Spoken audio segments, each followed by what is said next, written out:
Aquí hay una historia, indudablemente. Una historia que mide por metro cuadrado luchas sociales.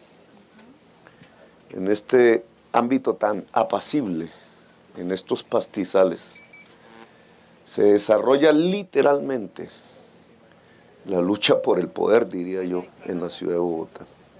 Desde hace, no ahora, desde hace por lo menos 20 años, 2 décadas. Esto que sucede aquí es poco conocido por el conjunto de la ciudadanía, pero de una manera u otra aquí se dirime el tipo de ciudad que sus habitantes quieren o no quieren. Y trataré de explicar. Mencionaba la Legión del Afecto, que es una forma de organización juvenil que yo quisiera amplificar en la ciudad de Bogotá. La Legión del Afecto es síntoma y es efecto de lo que hubiéramos podido, en la literatura lo veíamos como lo que se consideraba antaño, hace unos años, así se titulaban las películas y los libros, el no futuro, no nacimos pa' semilla, y otras juventudes que se encontraban en un país donde prácticamente la única posibilidad inmediata era la muerte. Y que poco a poco, luchando, ahora, y por eso se llaman así, las legiones del afecto, han transformado esas consignas, llamémoslas así, ese paradigma de la juventud sin futuro a una con futuro, con opción, con una idea de la vida cifrada alrededor del afecto, o lo que nosotros llamamos la política del amor. Y que aquí se sintetiza, porque este área de la ciudad de Bogotá, 4.000 hectáreas incluso, más allá de la reserva, hasta Chía, fue la gran bolsa de valor sobre la cual una política codiciosa esperaba irracionalmente ampliar la ciudad hasta las goteras de Chía. Se llenaron los artículos de prensa, de medios de comunicación, mostrando un paradigma de ciudad que yo llamo el paradigma del siglo XX, en donde el desarrollo consistía en cruzar estas tierras por autopistas. Y al lado de las autopistas, por un proceso de especulación inmobiliaria, donde ya no hablaríamos de precios por hectáreas, sino de precio por metro cuadrado. Ustedes pueden imaginarse si la ciudad hubiera escogido ese camino, que fue el centro del debate del Plan de Ordenamiento Territorial del año 2000, la cuantía de la riqueza inmobiliaria que se hubiera concentrado en manos de algunas personas desarrollando este área desde Suba y Usaquén hasta Chía. El efecto en términos de calidad de vida hubiera sido desastroso. Si hoy nos quejamos de los tiempos de transporte, de la congestión, de la contaminación del aire, de la pérdida de vida en la movilidad misma, las enfermedades que acarrea la congestión, etcétera, pues imagínense cómo hubieran sido los tiempos de transporte, la congestión, el precio de los servicios públicos, la pérdida de tiempo vital si esto fuese una especie de segunda ciudad generada hacia el norte. En el año 2000, desde antes, jóvenes en ese entonces, ya no tanto, ambientalistas, profesores, personas que habían, propietarios de este suelo, algunos, de antaño, de la época, de la misma historia de la ciudad, se fueron juntando con la intención de que eso no fuera así, de que esto fuera un espacio diferente, dada la importancia que tiene. ¿Cuál es la importancia que tiene este territorio?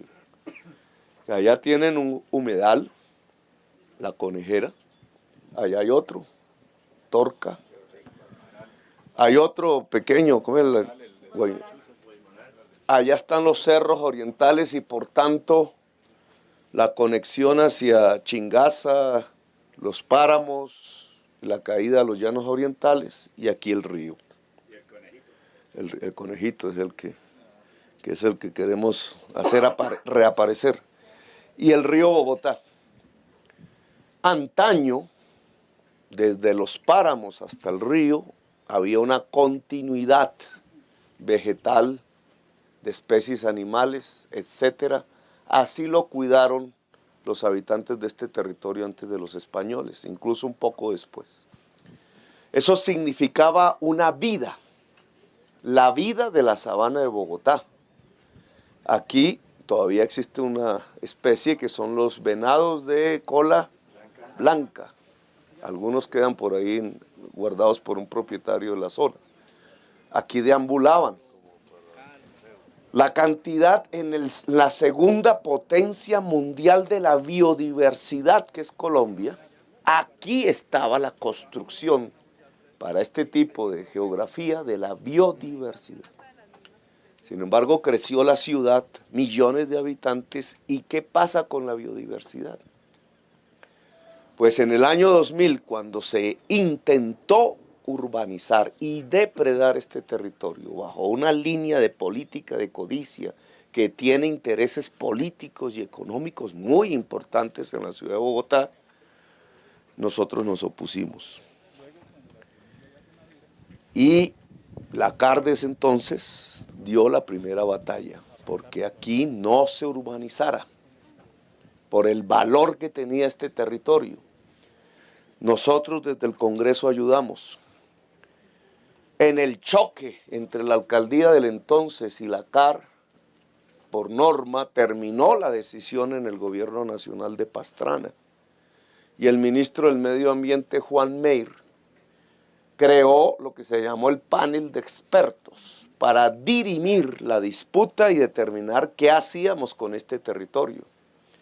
El panel de expertos estuvo integrado, entre otros, por Gerardo Ardila, aquí presente, que era el que lo coordinaba, el profesor Carrizosa, Tomás Van der Hamen, Rogelio Salmona, bueno, Germán Samper, Manuel Rodríguez, ya no recuerdo, Eduardo Aldana, es decir, para el entonces, las personas más reconocidas desde el plano científico, intelectual, en relación a lo que podríamos llamar hoy, y un periódico hoy así lo escribe, el paradigma de la ciudad del siglo XXI, el equilibrio de nuevo de la ciudad con la naturaleza. Ese panel fue el que dijo, aquí debe quedar la Reserva Forestal del Norte. Y ha pasado 13 años, y sin embargo no hay una Reserva Forestal del Norte. Existe jurídicamente. Un juez casi hace un proceso de desacato, porque no se había cumplido el precepto del año 2000. Algunas fuerzas políticas y sociales han intentado destruir el concepto de reserva del año 2000 bajo la política de la codicia. Quisimos hacer pasear a los periodistas por el bosque Las Mercedes, que se llama así porque era la esposa del propietario que quiso cuidar ese bosque, el señor Jaramillo, si mi historia no está mal, Guillermo Jaramillo. Si no es por él, no tendríamos ese relicto que significa el único lugar en la sabana de Bogotá donde hay un bosque nativo en el plan. Ahí por donde pasaron los amigos de la prensa, las amigas de la prensa, ese es el único lugar. nosotros lo entregamos al Jardín Botánico para que lo explorara científicamente. Cómo es el suelo, cómo se construyen, sus problemas, el inventario de especies, su situación, porque ese núcleo que se llama el Bosque La Merced es el que nos va a permitir, a partir de su estudio, sembrar, reconstruir, restaurar en 1.500 hectáreas que llegan hasta ese cerro allá y que parten del humedal allá, toda esta zona, lo que se llama hoy la Reserva Forestal del Norte Tomás van der Hamen, con bosque nativo restaurado. Es decir, como era esta tierra y la vivieron nuestros antepasados más lejanos. Es el bosque urbano, porque estamos en la gotera de la ciudad, más grande del mundo. No, Nueva York se siente orgulloso de su Central Park. ¿Cuántos son? 300 hectáreas. Londres se siente orgulloso de su Hyde Park. París se siente orgulloso de su Bois de Boulogne y otros. ¿Cómo es? El Tiergarten de Alemania. Nosotros tenemos más que eso aquí. Más que eso. Ni París, ni Londres, ni Nueva York van a tener algo tan espectacular desde el punto de vista de la biodiversidad natural y su significado histórico y humano que la Reserva Forestal Tomás van der Hamen, que sobre todo nuestros hijos van a disfrutar. Que nosotros empezamos a construirla, a restaurarla, pero quienes se van a gozar, los senderos, el recorrido, las caminatas, el pernoctar, el entender la naturaleza, el reconciliarse con la naturaleza, indudablemente van a ser nuestros niños y nuestras niñas. Y para ellos es que estamos haciendo esta lucha. El Jardín Botánico hoy es una institución de orden científico de la máxima calidad mundial. Lo recuperamos de la politiquería y el robo. El Jardín Botánico va a tener la responsabilidad científica de la restauración y física realmente, con sus trabajadores y trabajadoras. Está aliado con el Jardín Botánico de Berlín. Quisimos hacer ese puente cultural y científico porque allá fue Humboldt el que generó una investigación botánica y natural de excelente calidad, y Humboldt vino aquí. Allá en donde está el muro de Berlín, en la puerta de Brandenburgo, están las estatuas de los dos hermanos. Estamos ligados desde el punto de vista de la investigación científica natural, los berlineses y los bogotanos. Queremos que se reconstruya ese puente que antaño hizo Humboldt aquí, y este va a ser un escenario fundamental para ello. Porque esta es una lucha central en definir la ciudad. La ciudad del siglo XX pensó que su desarrollo eran puentes, autopistas de segundo piso, autopistas de 8 carriles, carros y carros y carros, y el que no tenga carro no vale. Esa es la ciudad del siglo XX. Pensó entonces que lo que se trataba era, y no valía la pena una ciudad que no tuviera autopistas para los carros. A nosotros nos critican el que no las hagamos. Generaciones del siglo XX que han llevado a la humanidad al borde de la extinción a través del cambio climático.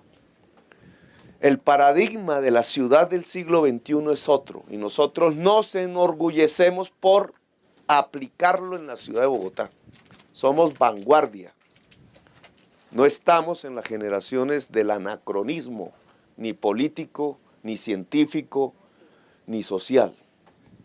Nosotros estamos construyendo en la ciudad de Bogotá un paradigma urbano del siglo XXI. No estamos improvisando, no es que no tengamos ni idea, tenemos muchísima idea de qué significa el paradigma del siglo XXI.